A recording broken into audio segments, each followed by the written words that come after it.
السلام علیکم ورحمۃ اللہ تعالیٰ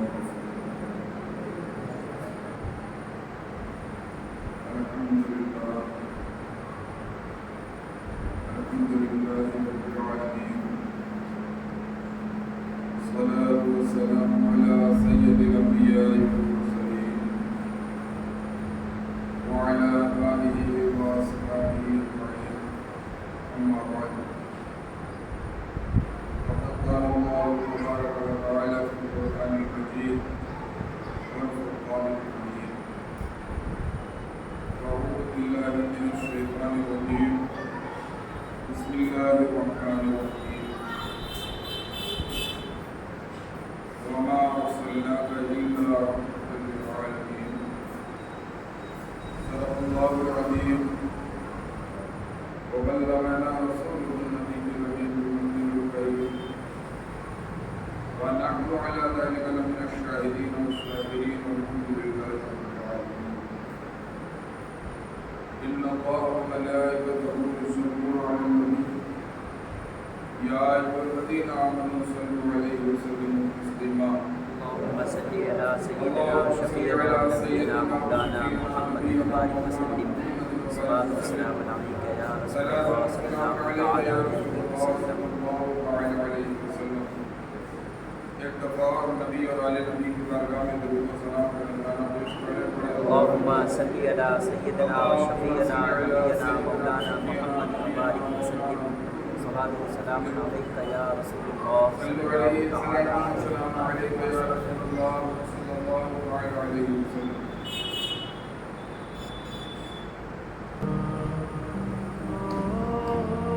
صبح طیبہ میں ہوئی پٹتا ہے باڑا نور کا، صبح طیبہ میں ہوئی پٹتا ہے باڑا نور کا، صدقہ لینے نور کا آیا ہے تارا۔ باغ طیبہ میں سبحانہ پھول کھلا نور کا، باغ طیبہ میں سبحانہ پھول کھلا نور کا، مست دھوم ہے بلبلیں پڑھتی ہیں کلمہ نور کا، مست دھوم ہے بلبلیں پڑھتی ہیں کلمہ نور کا۔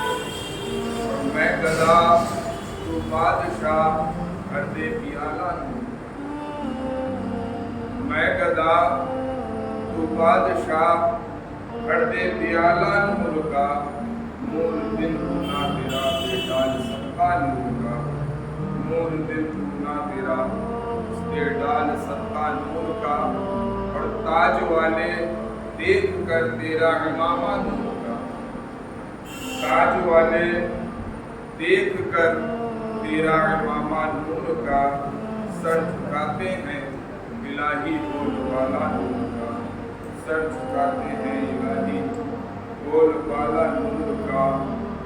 تاج والے دیکھ کر تیرا امامہ نور کا، سر جھکاتے ہیں الہی بول والا نور کا۔ اور تیری نسل پاک میں ہے بچہ بچہ نور، تیری نسل پاک میں ہے بچہ بچہ نور کا، تو ہے عین نور تیرا سب گھرانہ نور کا، تو ہے عین نور تیرا سب گھرانہ نور کا۔ اے رضا یہ احمد نوری کا فیض نور ہے، اے رضا یہ احمد نوری کا فیض نور ہے۔ ہو گئی میری غزل پڑھ کر قصیدہ نور کا، ہو گئی میری غزل پڑھ کر قصیدہ نور کا۔ صبح طیبہ میں ہوئی بٹتا ہے باڑا نور کا، صدقہ لینے نور کا آیا ہے تارا۔ عزیزان محترم، حاضرین مجلس،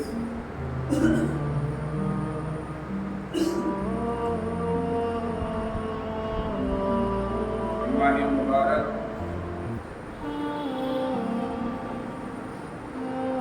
جسے ہم اور آپ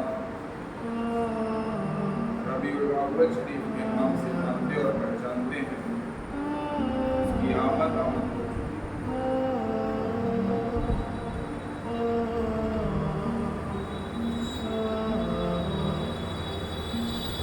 یہ وہ بابرکت مہینہ ہے جو کہ سرکار دو عالم صلی اللہ تعالی علیہ وسلم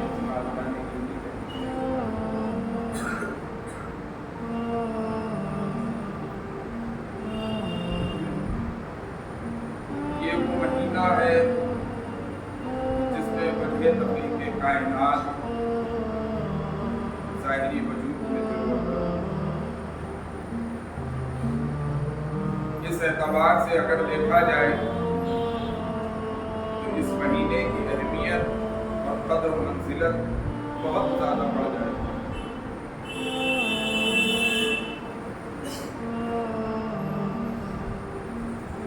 قرآن مقدس میں 4 مہینے حرمت والے قرار دیے گئے، کچھ کو کسی اعتبار سے فضیلت، کسی مہینے کو کسی اعتبار سے فضیلت، رمضان کو اس اعتبار سے فضیلت ہے کہ اس میں قرآن مقدس نازل ہوا، وہ بابرکت مہینہ ہے کہ اس میں عبادتوں کا ثواب بڑھ جایا کرتا۔ اسی طریقے سے دوسرے مہینے کو دوسرے اعتبار سے فضیلت حاصل، لیکن در حقیقت جو فضیلت ربیع الاول کو حاصل ہے وہ فضیلت کسی اور مہینے کو حاصل نہیں۔ اب یہ ذہن میں سوال آ سکتا ہے کہ قرآن کی فضیلت، رمضان کی فضیلت قرآن مقدس میں، 4 مہینے حرمت والے ان کا بیان قرآن مقدس میں، لیکن ربیع الاول کا بیان تو کہیں پہ نہیں ہے، تو پھر اس کی فضیلت ان مہینوں پہ کیسے ہو سکتی ہے جن کا ذکر قرآن مقدس میں ہے؟ عزیزان محترم، اللہ رب العزت نے انسان کو اشرف المخلوقات بنایا، وَلَقَدْ كَرَّمْنَا بنی آدم کا تاج اسے پہنایا۔ یہ تمام چیزیں کیوں ملی انسان سے؟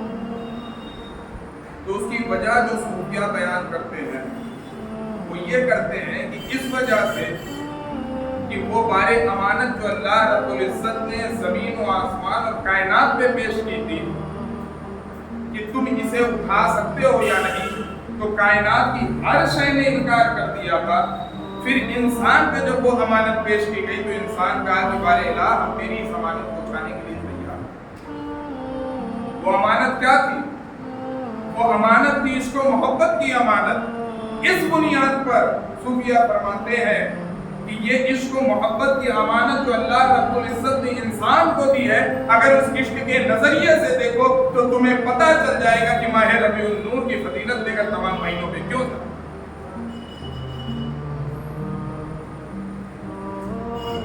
اللہ رب العزت فرماتا ہے، اے محبوب اگر آپ کو پیدا کرنا مقصود نہ ہو، اگر میری منشا آپ کو پیدا کرنے کی نہ ہوتی، یہ کائنات میں نہ بناتا، یہ زمین و آسمان نہ بناتا، یہ کائنات کی رنگینیاں نہ بناتا، یہ سورج، چاند، ستارے، جو کچھ آپ دیکھ رہے ہیں کائنات کے اندر جو کچھ موجود ہے، کسی بھی چیز کا وجود نہ ہو، صرف خدا کی ذات رہتی جو ازل سے ہے ابد تک رہے گی، ہوتی ضرور، لیکن اللہ فرماتا ہے کہ میں اپنے رب ہونے کا بھی اظہار نہ کرتا اگر محبوب آپ کو پیدا کرنا ہو۔ اب میرے عزیزوں دیکھیں اللہ کیا فرما رہا ہے کہ ہر چیز کا وجود محبوب آپ کی ذات کی وجہ سے ہے۔ آدم دنیا میں آئے آپ کی وجہ سے، نوح دنیا میں آئے آپ کی وجہ سے، موسیٰ دنیا میں آئے محبوب آپ کی وجہ سے، ابراہیم دنیا میں آئے محبوب آپ کی وجہ سے، یہ قرآن دنیا میں آیا محبوب آپ کی وجہ سے، رمضان کا مہینہ آیا تو محبوب آپ کی وجہ سے۔ اگر آپ نہ ہوتے تو کچھ بھی نہ ہوتا، اس لیے جو کچھ بھی فضیلت دوسروں کو حاصل ہے وہ سرکار کا صدقہ ہے، اور سرکار کی فضیلت ہر ایک پر افضل ہے، سرکار کے مہینے کی فضیلت ہر ایک پر۔ سبحان اللہ، سبحان اللہ۔ میرے عزیزوں، مانتا ہوں کہ قرآن میں رمضان کی فضیلت ہے بے شک، لیکن سوال پھر وہی پیدا ہوتا کہ اگر سرکار نہ آتے، ماہ ربیع النور نہ ہوتا تو کیا یہ قرآن اور رمضان ہمارے سامنے ہوتا؟ نہیں ہوتا. تو یہ قرآن اگرچہ قابل گرام قدر کتاب ہے، لاریب کتاب ہے، اس کے ہر حرف پر ہمارا ایمان ہے اور ہونا ضروری ہے، لیکن اس کو بھی جو فضیلت حاصل ہے وہ سرکار دو عالم صلی اللہ علیہ وسلم. تو اگر سرکار کی ذات نہ ہوتی تو کچھ بھی نہ ہوتا. جو کچھ بھی ہے، جو کچھ بھی صدقہ ہے، وہ سرکار دو عالم صلی اللہ علیہ وسلم کا.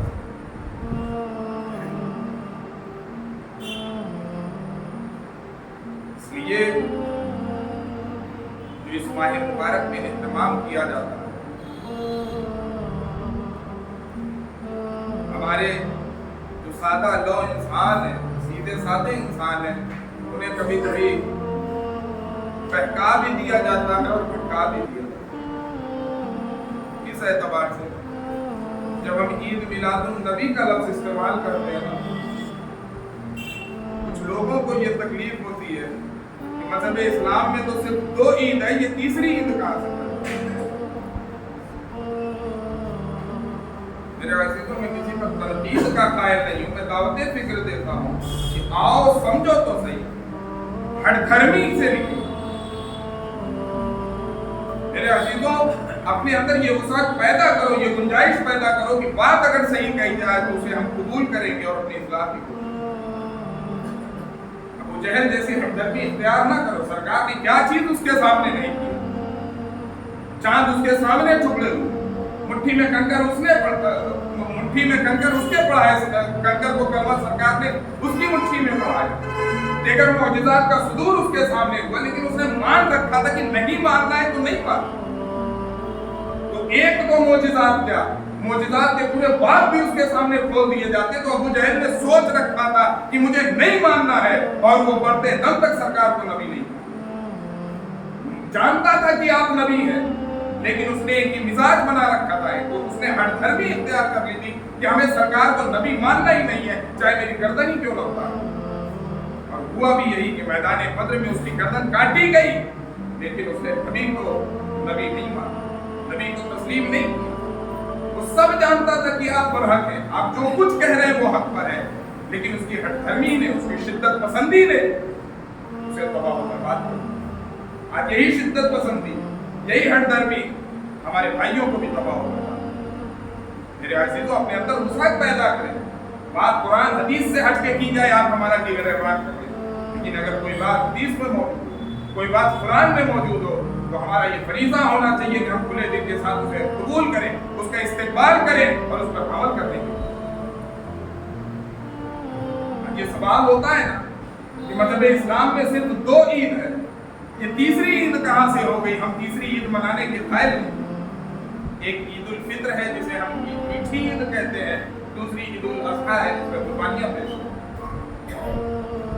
میرے عزیزوں، یہ لوگ جو کہتے ہیں کہ مذہب اسلام میں 2 عید ہے، انہیں یہ پتہ نہیں ہے کہ مذہب اسلام میں کتنی عید درج کی ہے.